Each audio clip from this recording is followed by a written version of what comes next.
Hey everyone!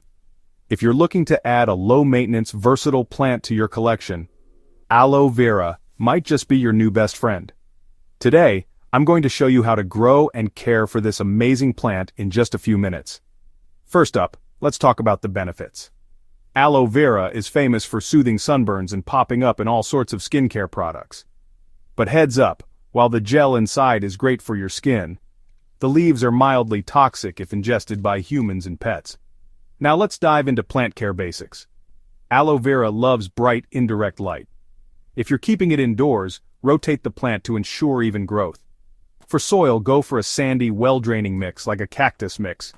And remember, aloe vera hates sitting in water.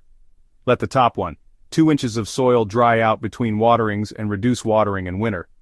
When it comes to temperature, aloe vera can handle fluctuations but gets damaged below 40 degrees Fahrenheit. Ideal outdoor night temps should be above 50 degrees Fahrenheit. Fertilize sparingly.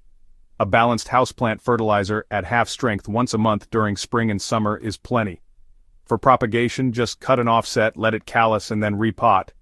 Simple as that. And if repotting, use a terracotta pot with good drainage. Don't overwater after repotting. If you're into pruning, remove dead or damaged leaves. To harvest the gel, cut a mature leaf at the base and scoop out the goodness. And finally, aloe vera can bloom with enough light, warm temperatures, and by removing pups. So there you have it, folks.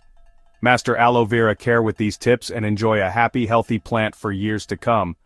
Don't forget to like, share, and subscribe for more gardening tips. Happy planting!